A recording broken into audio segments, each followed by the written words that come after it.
The wait is almost over for students about to receive their ATAR results, but many people confidently say that their results have had no impact on their career. Well, joining us live is Sam Jacob, the CEO of Collarts, and also Mary Jane Scanlon, who is a fashion student at Collarts. Thank you both so much for joining us. Sam, we'll start with you. So you are the CEO of the Australian College of the Arts.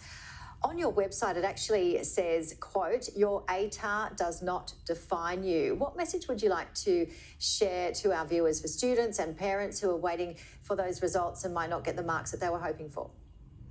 It's such a nerve-wracking time. I think the one thing I would say is you're already fabulous. You're a gorgeous, caring, smart human being, and you've been spending your year 11 and year 12 learning how to learn, following curiosity, navigating complex bodies of knowledge. And so you're already ready for whatever is next. And whether that's uni or TAFE or work or volunteering or travel, you've got this. You've got this. You won't just have one career. You'll have a portfolio of different careers spanning your working life. And so being adaptable and following your passions is par for the course. And in a year, I promise, no one will ask you about your age. Oh, that's a relief to know, isn't it? And a really encouraging message, Sam. Mary Jane, you chose to study fashion. How important was it for you to get your specific ATAR score? Yeah, I think initially for me, it did feel like it was important to get a very high ATAR, especially being in a school captaincy role. I felt pressure from the school, society. But I think as I kind of continued through my education towards the end of year 12, I realized that it wasn't that big of a deal, especially because it wasn't adding any value to my life, stressing over things that I knew I wasn't very good at. So I think for me, it ended up being a no-brainer. And I didn't even check my ATAR score until we kind of came up with this idea for the campaign where I had to figure out what my ATAR was. So for me, I just didn't really clock or understand the importance of it because I didn't think it was important. Yeah. Wow. And Sam, there's so much pressure, isn't there? I know you're a parent of 2 teens yourself, and we're really seeing a shift away from the formal year 11 and 12, but are we seeing a shift away from the stigma of having to complete year 12, do you think? I hope so. Everybody talks about uni having kind of expanded exponentially over the last 10 or 15 years. And I think as more and more uni places are available, it's less about clever kids in posh schools, and it's more about a choice all of us can make at different stages in our lives to get new skills and open new doors. I have to say, at Collarts, some of our very best graduates came to us with no ATAR, some with no year 12, some having done other things for several years. There's lots of different ways to get to your career goal, and year 12 is just one of them. Yeah, there really is, isn't there? And Mary Jane, what have your peers thought about going to school and getting the ATAR? Have other people opted out? What's the general consensus around your peers? Yeah, I think, and again, like you do ATAR. It feels like there is no other option. Obviously, I feel like at my school there were some options, and there were some girls who chose not to do ATAR, but it was very small, maybe 1 or 2. I just think that the way the tertiary education system is you're valued more if you choose to do ATAR, and even when I left school, people did ask me what my ATAR was, which is really, really random. And I remember making up a number because I thought I would be valued more as a person and treated with more respect almost. But I think now I just think it's I wouldn't say it's a waste of time, but I don't think it's that important to your life and where you want to go, especially because hard work and passion can really outweigh that number. And emotional intelligence is really what drives success these days. That is my opinion, though.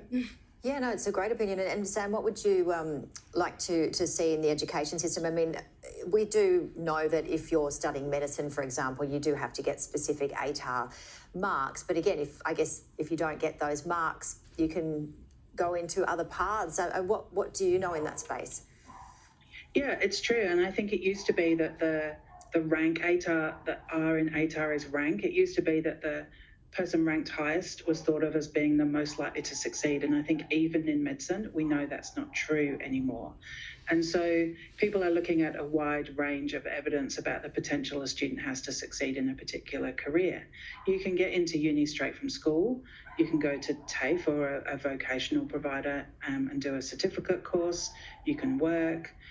At Collards, you can come here based on a recommendation from your high school principal. So even if you didn't do very well, your high school principal can tell us different.